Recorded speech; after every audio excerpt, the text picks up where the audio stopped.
Hello and welcome to episode 68 of Heating Up the UK, a Miami Heat UK based podcast. I am your host, Dan Healy.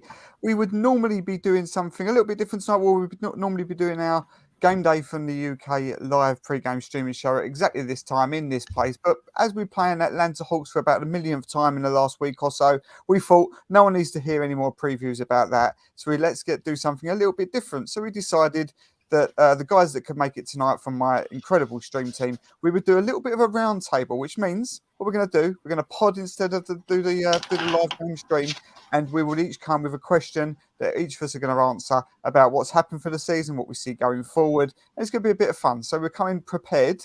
Let's introduce the cast first. We've got Olly, Glenn, and Bilal. Olly Rahimi, how are you, sir? Yeah, very good. Thank you, Dan. Looking forward to it. Yes, this should be fun. This should be fun. A bit different. I'm looking forward to it too. Glenn Smith, you look cold, mate.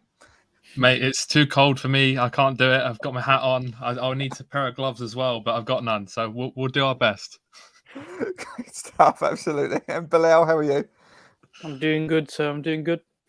Good stuff. Good stuff. Yes. So thank you for finding us. If you're watching on YouTube, we are doing this live. So please, with any of the questions, if you've got your own answer to put in, fire it in. We'll feature it in. We'll talk about it as well. Get involved. That's what we want. If you're watching on Twitter, hello, thank you, welcome. If you want to get involved in it, hop over to YouTube, Miami Heat UK TV, and whilst you're there, hit that subscribe button. If you're listening on the pod feed, thank you for finding us. As always, you can find us anywhere where you pod: Spotify, Apple Podcasts, Google Podcasts, Overcast, Podbean, all those lovely stuff. So go and, if you're there and you're on Apple Podcasts, if that's where you prefer to listen, do us another little favour whilst you're there. If you enjoy the show, hit that 5-star rating because it helps us with all these Google algorithms changing all the time. Those sort of things bump us up. They make us find more people. If more people are involved, more people get engaged, more fun we have. Sound good?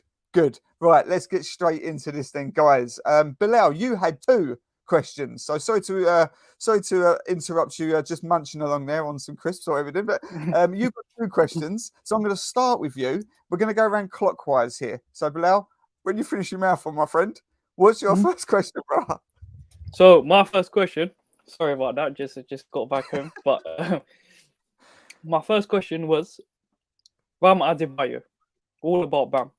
So the question was, would you rather Bam Adebayo take a leap offensively in the playoffs, for example, averaging about 25 and 12, or would you rather him be a menace on defense? For example, someone like an impact like Draymond Green had with the Warriors a couple of years ago.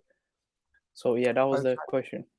Okay, good stuff. Yeah, so as we said, we're going to each ask one question, but Bilal's question then, we're going to do this as a rounding sort of clockwise order. So I will answer first, and then Olly, and then Glenn, and then when it's my question, same thing. We'll go around in that order, okay? So, yes, do we want, if Bam in the playoffs, to take an offensive leap, say 25 and 12, or to be a defensive menace, i.e. like a Draymond Green type figure, but then maybe tail off offensively? That's quite tricky because I feel like we've got sort of the keys to be able to deal with either one relatively well, whether he takes the offensive leap or he becomes a defensive menace. I think it's actually a little bit what I love most about Bam is that it actually what he gives us most is he gets others involved. His facilitation, his ball handling, the way that he can move other people and get other people involved. I think that's what he's quite unique at. There's not many centers in this league that can do that. But I would say, in my opinion, I would rather him take the offensive leap because I feel like defensively, you've got PJ, Duncan, Jimmy. Sorry, I didn't mean to do you so bad there, Duncan. That was a bit harsh. We've got PJ, we've got Jimmy, we've got Lowry, we've got Morris, we've got, there's people that can still fill in on that end. Gabe, of course, how could I forget? So there's people that can do it on that end. Maybe not so much on the offensive end. If we lost that 20 to 25 points, if you're saying offensively every game, that's now putting a bit of pressure on people like Caleb Martin, for example, coming in and doing a job, because you're always going to expect, teenage digits, maybe early teenage digits from Lowry. Butler's obviously going to get you mid-20s. Duncan can be hot or cold. He's either feast or famine. He's either 20 points or he's 6 points. Tyler will obviously come off and give you some. But I feel like if you don't get that offensive punch from Bam, then you're struggling a little bit, and maybe not so much defensively. I think that's more important. So I think, yeah, for me, I would go for the offensive end. Ollie, what are you thinking? I'm going the other way, to be honest. Okay. So, like you were saying it about the other people, I think it depends on the others. So if we'll have Tyler, Jimmy, Kyle. If they can step up to an elite level of offense, then I don't think we would necessarily need Bam to average 25 in the playoffs. Playoffs obviously tend to be lower scoring than sort of regular season games, and where it's more half court sets, it's more defensive. That's a good point. Jimmy, I think we saw what he was like in the finals. He can go and get you 30 or 45-point triple-double on any given night. Tyler, I think as well, I think he'll kind of show what he did in the bubble, but maybe a little bit more now that his game's a little bit better in terms of being well-rounded. And Kyle as well, he's got that experience. And even though Kyle has been brilliant this season and I've been one of his biggest fans, I don't think we've seen the best of him yet. I think we will see the best of him in the playoffs when that experience and that championship know-how will really come into it. So yeah, like I said, I don't think we necessarily would need Bam to average 25 and 12, for example. His defense is already elite anyway, so to elevate that even further would be unreal, I think. And Bilal, like you said, like an impact like Draymond Green has with the Warriors would be amazing. But then you've also got to think about with Bam's defense, PJ Tucker, Jimmy Butler, Caleb Martin. Don't forget about Victor Oladipo, who's hopefully going to come back fully fit because he was a steals leader. He's been on the all defensive teams. So that group with an improved Bam in terms of defense, I just think we'll be allowing maybe 20 points max per game in the playoffs. Okay, yeah, that's very nicely put. Well-rounded, solid argument. So it means we're split so far, 1-1. You're right, by the way. Good point to bring up. Yeah, we don't normally see as high-scoring playoff games, so yeah, we maybe not necessarily need to see Bam hitting those sort of levels of 25. But okay, we're split so far. Glenn, round to you. I've got to go for. I'd rather see him take the offensive leap, personally, because speaking from a mentality standpoint, I feel if you as a player are putting up some crazy numbers or more efficient numbers on the offensive side, that tends to bring a little bit of a scared tactic when they come to the defensive end as well, because you've also got he's having a great game on his own right now. Maybe I'll stick away from him a bit. Whereas on the defensive aspect of things, if Bam, for example, were to start dropping less points, then you probably have the guy guarding Bam drop off a bit, which also I think would affect the players like Duncan and Max, who rely so heavily on those tight screens and using Bam and relying on his defender also sticking close on Bam in order to get the shots that they want, rather than the rotation being a lot easier for them. So I feel like if Bam could make that step up, start draining his shot a little bit more, and have his player guarding him get a bit tighter, that only frees things up for the other players on the team that we've got that love to drain those threes. On the defensive end, it would be lovely to have that extra push from him. But again, with some of the players that we've got coming in now, with Caleb putting up the stuff he is, I'd rather see that spread a little bit more evenly. Whereas we know Kyle's not the type of guy to go and do 25. But if you could rely on Bam to go do that, I think that'd be a huge addition for us. Yeah, I agree. It's mad, really, when you think that it was only really a year ago that he really didn't have any sort of genuine two-way players. Now we've got so many. We've got people that can really perform elite levels on both ends. So that's why it's a difficult one, because whatever way you decide to throw this argument, you feel like there's backup there either way. So it's going to be interesting. Okay, so Bilal, it was your question, but do you have your own answer as well? Yeah, sorry, Ollie. I'm going with the 25 and 12. So yeah, I agree with Dan and Glenn's points. Basically, to take that offensive leap will put us in a much better situation. You saw last against the Bucks, he was really passive.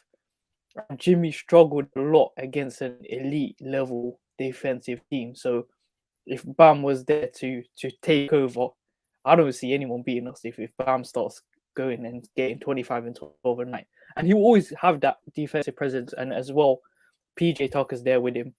Dwayne Dedmon's a spark off the bench that can kind of replicate his rim protecting. So I'm going with the 25 and 12. Okay, right. So 3-1 voted on an offensive elite Bam taking a leap there. But Ollie, your argument is not dismissed whatsoever because you make good points. So yeah, good stuff. Great question, Bilal. Thank you very much. Round to me then. This is my question. I'm going to ask the question and then I'm going to explain a little bit first before your answers. So my question was: the Heat have the best depth in the NBA. That's not me being a homer. That's not me being biased. If you don't believe that, then what are you watching? The Heat have the best depth in the NBA. It's not even close. But come playoff time, what would you rather have? Key depth or top-heavy superstars, but with trash role players, i.e. the Nets? Okay, so what I mean by this is obviously relatively simple, but the Heat, as we know, in the playoffs, your rotation will split down to really about 8 men, maybe 9, but 8 men really are going to play the bulk of your minutes.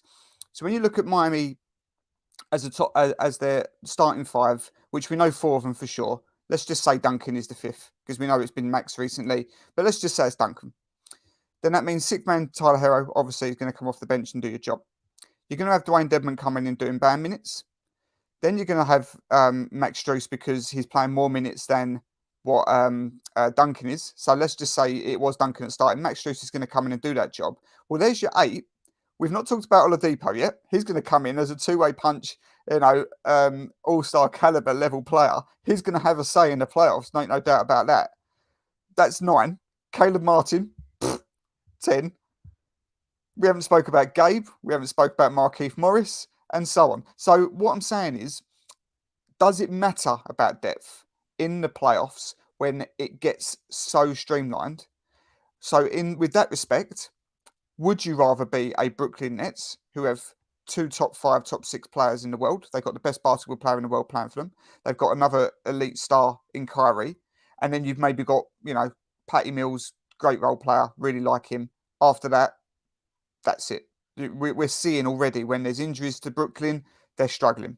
They're about to no KD for a couple of months, perhaps. We could see them drop down to maybe a 3rd, 4th, even 5th seed. Who knows? Okay, so by the time it gets to playoffs, would you rather have that top-heavy, elite players that can take the game and win you the game, and they've got 3 of them that can do that, but knowing that everything else is not very good?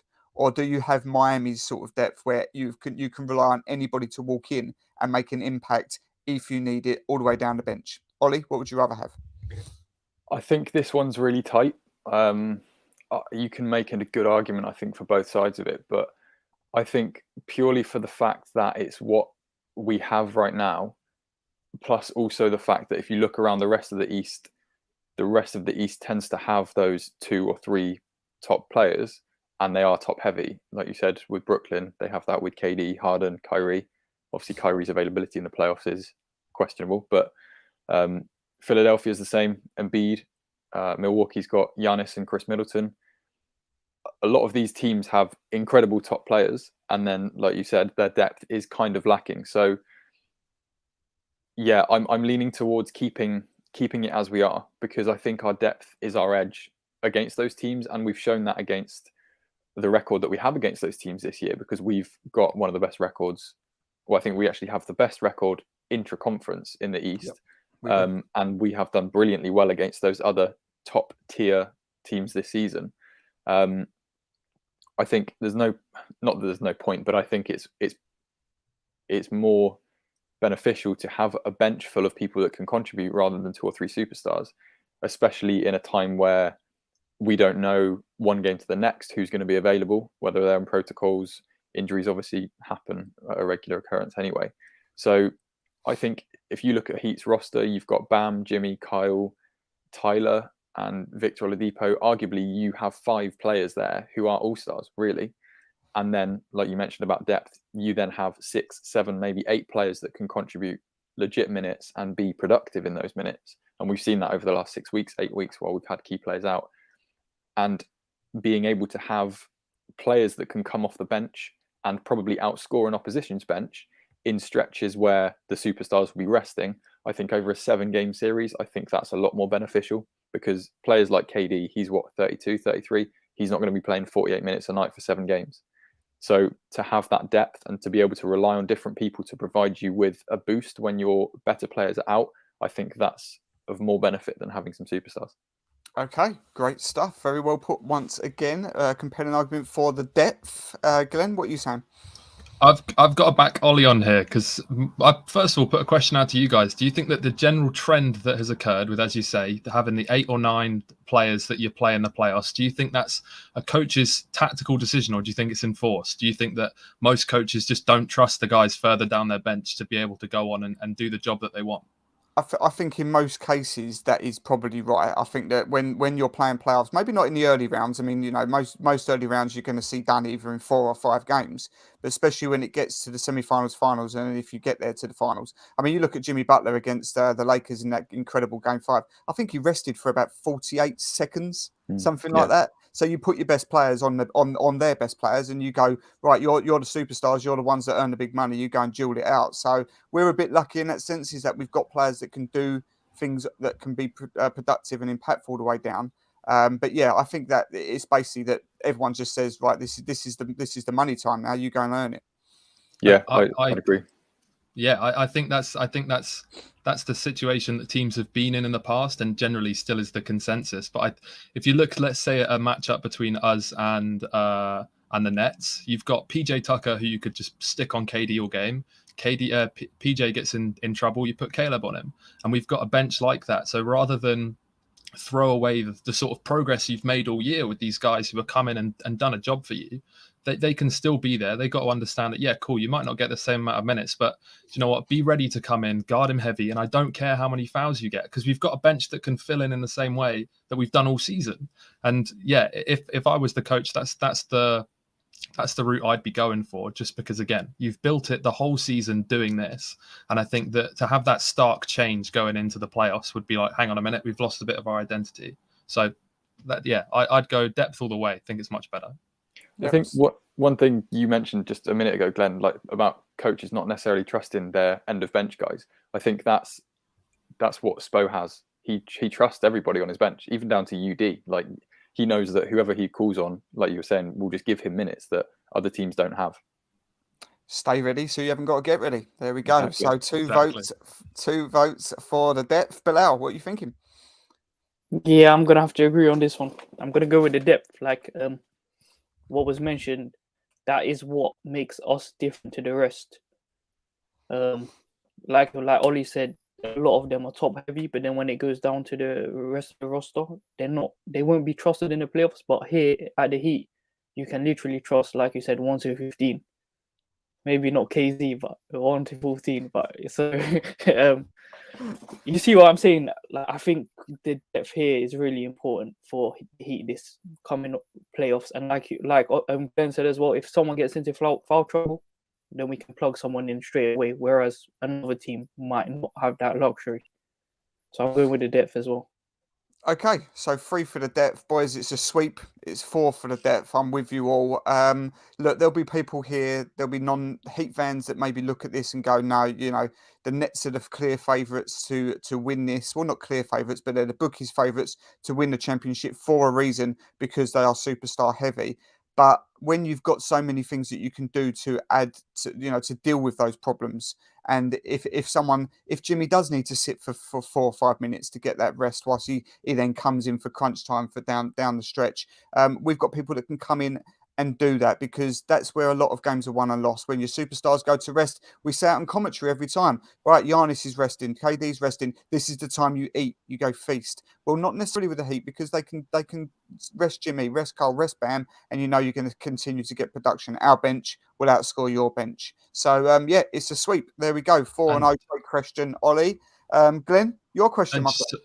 Sorry, I was just going to touch on that as well. We've got a case study that's prime in the 2020 finals, where you've lost 2 of your biggest players and we collapse. Then it's all on Jimmy's shoulders. So I think that's where, especially for Spo, he'll have learned his lesson from that. Yep. So great point.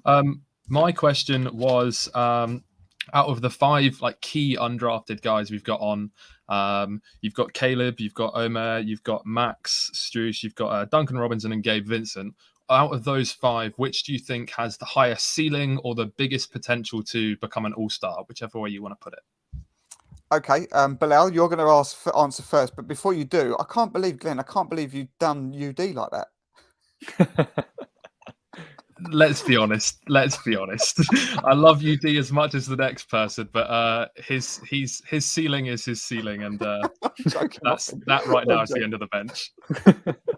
Okay, Bilal, what are you thinking? Yeah, the 5 undrafted players. Who do you think has the highest ceiling / all-star credibility about them? That was a really, really good question, Waglin. But I'm gonna have to say I'm gonna go Caleb. We've seen this season what he can do when our best player is out, basically. You've seen him emulate Jimmy. You've seen him in this culture, learning from proven vets, championship winners. I feel like he can take his game to the next stage when he gets the right opportunities. It might not be with the Heat, unfortunately, but with the right opportunities, I feel like he can elevate 100%. So I'm going Caleb. Okay, yep, Caleb. That's a good vote. I think that when I look at this and think, I don't think there's anyone there. I think there'd have to be something quite incredible happen to see any of these players become an all-star. I don't think any of them are quite going to get to that level. Who knows? Who knows? But I don't see that. In terms of the highest ceiling, I think the only two that I would maybe say there isn't an argument for would be maybe Duncan. I think is probably at his limit. Maybe we've already seen his limit. And fair play to him. He's an undrafted player who's now getting paid 17, 18 million pounds a year. So he has done wonders, but I don't see another leap. And therefore, we're not going to see, as I said, we've seen this ceiling, which is a good ceiling. Gabe Vincent, again, has made me eat my words on more than one occasion this season. And I'm massively, massively proud of what he's done as a Heat fan, to watch him become a garbage minutes player, somebody that frustrates you, that you don't want on the court, really, just sort of waiting for the minutes to finish. He's now become a part of our rotation. But again, I think that the ceiling is maybe there. There could be a bit more improvement, maybe with more game time. We've seen it. Maybe there's another level, but I don't see it being much better. Omar's the one that's a difficult one here, because he's only just getting started, and what we've seen is incredible, absolutely incredible. From what we saw really from Summer League, and then coming straight into the NBA and thinking, this kid's too raw, this is too soon for him. Well, look what he's done when he got his chance. He got a dozen or so games, 15 or so starts there. And people are calling for him to start. Some people are calling him for to start ahead of Bam. It's stupid. That's how crazy it's got with Omer. So his ceiling is unknown.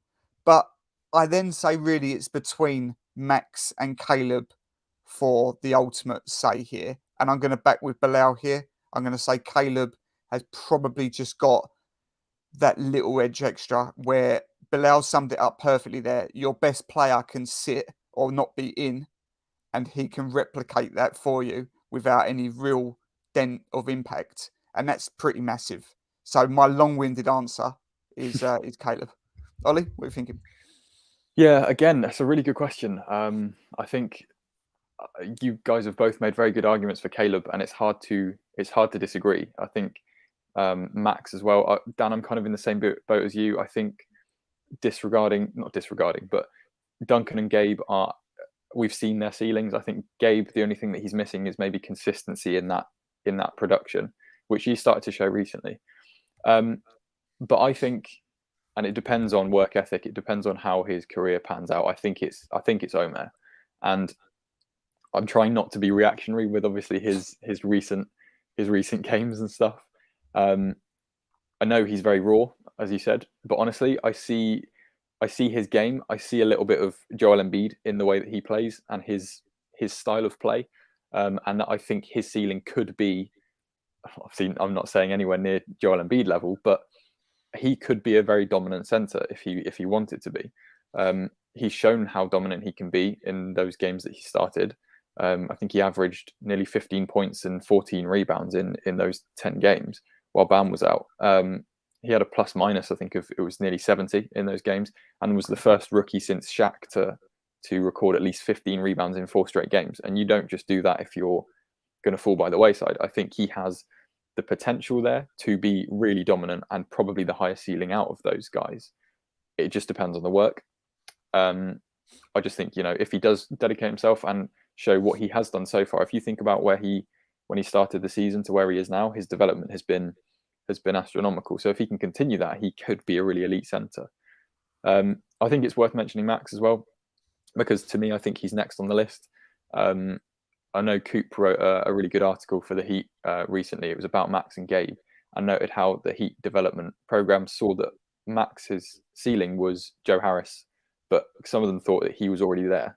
And I would agree. I think Max is Joe Harris level. Obviously, he doesn't have the consistency over the course of years to emulate that 3-point shooting, but his overall game, I think he can be a very good, if not great, NBA player just from his shooting alone. So if he develops a bit more of an all-round game, which we've seen in parts, then his ceiling's pretty high too. But overall, I think for me, it's got to be Omer.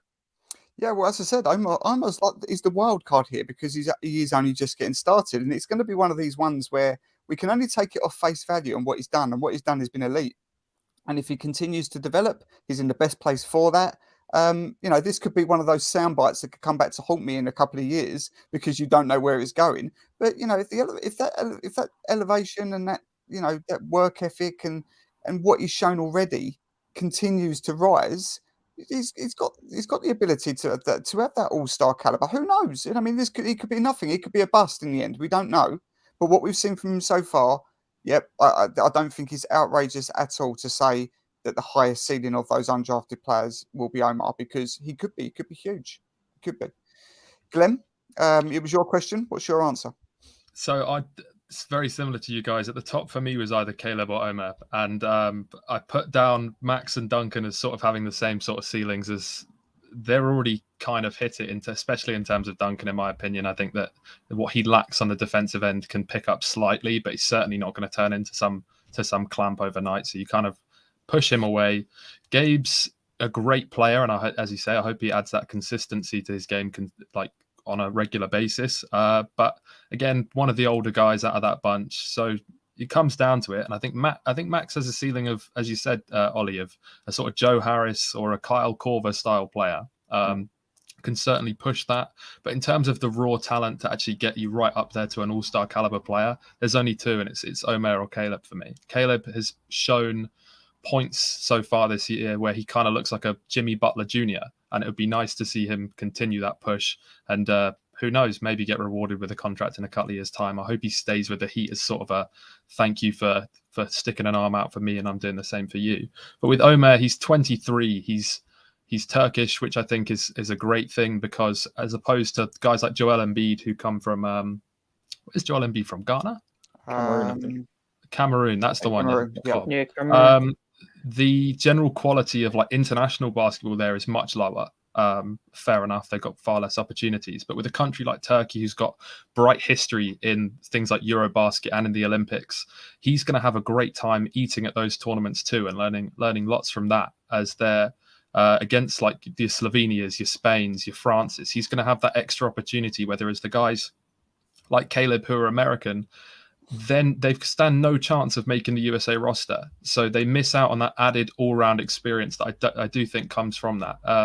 So yeah, for me, Omer he's young, 23, same age as me, which is quite embarrassing. But his ceiling is truly unknown. And with the comments of people like Shaq from the other day, who clearly knows what he's looking for, I'm excited to see where he can go. Yeah, it was a brilliant question, mate. Really good, and I'm gonna poll it after this episode because I want to see what the wider audience think. But yeah, there is a case to be made, definitely for the two of them. Really good question, excellent stuff. That was interesting. Bilal, finish this off, mate. Final question. This one is trade related, I understand. Yeah, so I'm going to rephrase it a bit. So the question was that man in Washington, Bradley Beal, if he was to become available and asked out, would you trade for him, with the centerpiece being around Tyler Hero? Okay, so interesting one. Now, the thing is with Miami, it's a real strange sort of trade sort of scenario with this at the moment, because we've got three guys on huge money. Jimmy, Bam, Kyle, all earning late 20s to early 30s and rising. They're also all untouchable, but there's a big chunk of your money there. You've then got Duncan, who's on your 15 to 18 rising. So there's your tradable asset, as we know, probably the most expendable player on our team as well. We've already made replacement in Max Strus sitting there, ready to go. Then you've got PJ Tucker at 7.5 million, makes probably the best value of contracts in the league. He's up there in that conversation anyway. So there's no way I'm throwing him into any sort of conversation like that. And then your Tyler Hero, as we know, is going to be commanding big money very soon. He's still not eligible right now. So he's still on this rookie deal earning about 4 million. So at the moment, there's no money there, but you know that there's an all-star caliber player, young player sitting in the wings who has got almost like a Bradley Beal light at the moment. So, but could develop into that player. And then the rest of your team is on vet minimums. So it's a real difficult one for Miami here to try and make any trade happen for anything that's at that sort of superstar level. Because you might be able to get somebody like, a piece that might help you compete by trading, Duncan and maybe one or two of these young players or these vet minimum players. To go and get you somebody that can make you useful right now. But if you want to get a Bradley Beal, Tyler Hero, Duncan Robinson would have to be involved. And then it will probably have to be PJ. So to make the money work. But ignoring all of that at the moment, just for answering your question of Tyler Hero centered around that trade, Bradley Beal is one of my most favourite players in the league. I love watching him. I've watched quite a bit of him this year. And he continues to impress me every single time. I love what he does. He's so very, very good. Again, we've seen it today. We've seen him being very loyal again, coming out with more comments about him being loyal. He wants to do something in his team that had drafted him. At the end of the day, Bradley, that's lovely to hear, but the limit to Washington is a first-round exit. That is their limit at the moment, and it's not doesn't seem like it's going to change. So how long does that wear on you before you become available and push this move? But right now, it's hard for me to say. I'm taking Tyler Hero at 22 years old, just yesterday. Happy birthday, Tyler. No one would anybody here be surprised if Tyler Hero in 2 to 3 years is averaging and becoming Bradley Beal numbers? No. Everyone's shaking their heads. No. So I'm keeping the youngster who knows and loves Miami and could develop into that soon. It's not a project. This could happen soon. This could be as quick as next season. Maybe we start to see him taking that leap. So again, a very long-winded answer, sorry. But I would reluctantly keep Tyler. Whew, can't believe I just said that. Ollie, what are you thinking? To be honest, I pretty much agree with everything you said. So my gut reaction was no. Like you, I love Bradley Beal. He is probably one of my favourite non-Heat players in the league. It's obviously no secret that he has wanted out of Washington at some points. Other times he decides to be really loyal, so that's a bit of a brain tease for everyone. And I think that Miami would suit him a lot as well. I know, Bilal, you asked us about Duncan as well. I do believe at some point down the road that Duncan's contract will be used to facilitate a trade. I can't see him being in Miami for the duration of that contract. But a deal that facilitates around Tyler, I think it's got to be a no. Like Dan said, he turned 22 yesterday. He's already at an all-star level. He deserves to be there, in my opinion. He probably won't be, which I think is a little bit unfair because if he was starting and he's averaging much better stats than a lot of other guards in the East are. Pat loves him. He's already all-star level. I think they see his ceiling as well as being a Bradley Beal, if not at that level, then pretty near to him, and I would agree. And even though I know the Heat are in win now mode, I think giving up Tyler significantly reduces that win now ability because the impact that Tyler has for Miami coming off the bench is what makes that role for him unique. And personally, I don't see any way that bringing in Bradley Beal for him to then come off the bench, he's not going to want to do that. But I personally, on a wider scale, I can't see any moves happening, to be honest, for Miami. I think this is the roster that we'll go to for the rest of the season and the playoffs, unless we can get someone on a buyout. But no, I think Tyler, like you said, Tyler's ceiling is high. He's got, 6-7 years on Bradley Beal, and he's already showing promise that he could be at that level. Yep, okay, good stuff. So 2-0, I'm in agreement with you. Glenn? In the interest of keeping this to be short, sweet, and not a broken record, no, keep Tyler in South Beach. There you go. Nice and short and sweet. Love it. Yeah, I think me and Ollie sort of have wrapped it up quite nicely in that sense. So, Glenn, short, sweet. Love that. Bilal, what would you do out of interest? I must say, I think I'm moving him. Moving in, no love lost. Glenn has walked out. He's had enough. Yeah, I mean, look. I mean, there'll be a lot of people that will be in agreement with you. This is Bradley Beal we're talking about. He's an elite player. Exactly. So it's not outrageous. I feel like there's a big gap on the defensive end. Bradley Beal is actually such an underrated defender. I'm agreeing with you guys. Outside the Miami Heat, he's probably is my favorite player, and he absolutely fits the team that we're trying to build around. Jimmy Butler and Kyle Lowry's window is really short and is really closing in. So I feel like if we want to win now, that's the move to make. If we want to win now. Okay, yeah, but then that would then mean it's got to be Tyler because that's your centerpiece, Duncan to make the money work, and PJ to make the money work. No, then I'm out. That doesn't work. Yes, it doesn't work. Yeah, it doesn't work. But I think if Olly, you do that, then I think if you center it Tyler, Duncan, PJ to get Bradley Beal now, I think then that pushes back to, I think it was Dan, your question, that we will be top heavy then, and we won't have that depth. Yeah.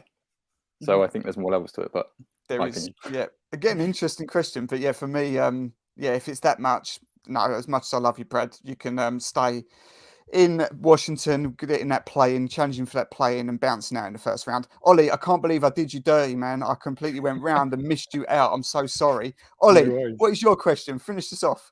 Well, yeah, it's nice. It's a wrap-up question. It's nice and simple. So if the playoffs were to start today and the Heat were to make it out of the East, who would you most and least like to face from the West's top four? So at the moment, that is Phoenix in 1, Golden State in 2, Memphis in 3, and Utah in 4. Oh, yeah, that's a good question. So, Glenn, around to you. Who would you most like to face, least like to face out of Suns, Warriors, Jazz, and Memphis Grizzlies? Tough one. I'm a lot less worried of height this season as I have been in the past. So for me, straight up there, the most would be the Utah Jazz. I think Rudy Gobert could be quite really put off by the fact that we've got, again, the season Omer's had, the strides Bam has made, and Dwayne Dedman only gets more and more consistent with each game. And then they've got depth after that, but by no means are they the Suns. By no means are they the Golden State Warriors. And by no means are Memphis is, really young team there, looking positive things going forward. I don't really like playing that either. But I've got to go least I'd like is the Golden State Warriors. I think with Clay back, the team they already had, the season they already had without him back was getting dirty enough as it is. So anything but Steph Curry for me, and most would be the Utah Jazz, as I think we're a bit stronger against them now. Yep. Okay. Fair enough. Bilal, what are you saying? Yeah, I agree completely with Glenn. Utah Jazz, we destroyed them twice this year. One was without Jim, I think. Yeah, I'm not worried about them at all. And the least likely is Golden State. Like you related to your question at the start, they are very deep. That is a very, very deep team. We haven't even spoke about James Wiseman the whole season, so he's due to come back. So that's the team that I 100% want to avoid. But the most likely that I want is definitely Utah Jazz. Yeah, I am in agreement with you as well. I mean, fuck the Jazz. They won't even get there. They're not even. It doesn't even matter. They're not even included in this because they won't even make the finals. So they're the bottom of the list by a long way. Just not even considering the Jazz. The rest of them, there's a case to be made for all three. Memphis worry me because they're young, fast, athletic. They've got they've got the most exciting player in the league playing for them. They're full of confidence. They've got this real, I want to say, culture. They got this bond. They got, they're a good ass team. Memphis Grizzlies do worry me, but the inexperience would probably hamper them.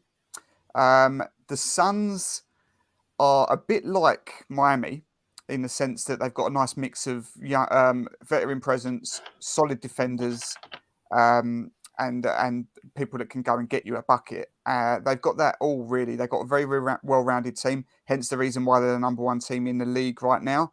But I think we match up quite well with them. I think we can match up. I think we've got all the stuff to handle what they can do. Hence the reason why we blew them out the other night without a couple of our best players. So in a 7-game series, that would be brutal, but I think we'd overcome them. The clear answer for me is definitely Golden State. Definitely Golden State. I think that it's incredible, really, the bounce back they've had. The any team that's got Steph Curry in it is a worry. As you said, Bilal, Wiseman, great player. Haven't even spoke about him this season. The role players have really stepped up, and now they've got Clay back. There's no real way of defending them over a 7-game series. I think that they will probably be the biggest worry. I don't think that's really outrageous to say at all. So the Jazz don't count. Fuck the Jazz. Warriors. That needs to be a tweet, man. That needs to be a tweet. I just want that as a one-liner. Donovan Mitchell to South so we're all Beach. in sync here, Olly. We're all saying no to Jazz as the easiest, and the Warriors to be the biggest threat. What were your thoughts? Yeah, it's a clean sweep for the Jazz. I'm not going to elaborate anymore, but I think they're the Tottenham Hotspur of NBA basketball. They apologies to any Spurs fans, but they are all the promise, and then it gets down to it, and nothing happens. So yeah, Jazz is the easiest for me. In terms of the hardest matchup and who I'd least like to face, obviously the Golden State Warriors are there, but I am leaning towards Phoenix because I think that we match up almost piece to piece perfectly. So you've got Kyle against CP3, Jimmy on either Booker or Mikal Bridges, Bam on DeAndre Ayton, and then PJ on Crowder. Like, they've got a very, very well-rounded squad. And I think with their finals run last year as well, I think they'll have a little bit of a chip on their shoulder from that. They've got a little bit of that recent finals experience, which obviously Miami does as well, but not all of our current roster was a part of that. So there will be a bit of a learning curve, and we do have a lot of young and undrafted guys who maybe haven't experienced that before, whereas Phoenix obviously have, and it's been quite recent. I think their record this season isn't to be sniffed at. But as you said, Golden State are Golden State. They've won, fourth? I don't know how many championships in the last 6 or so years, but it's a ridiculous number. And when you've got someone like Steph Curry on your team, it always gives you a chance. So for me, it's tight between them. But just for controversy's sake, I'm going to say Phoenix. Yeah, no, I mean, as you say, it's not outrageous at all. When you look at the matchups like that, a 7-game series there is popcorn, absolutely popcorn. That's brutal. That's a brutal series, and they're the number 1 team for a reason. As I said, their record is outstanding.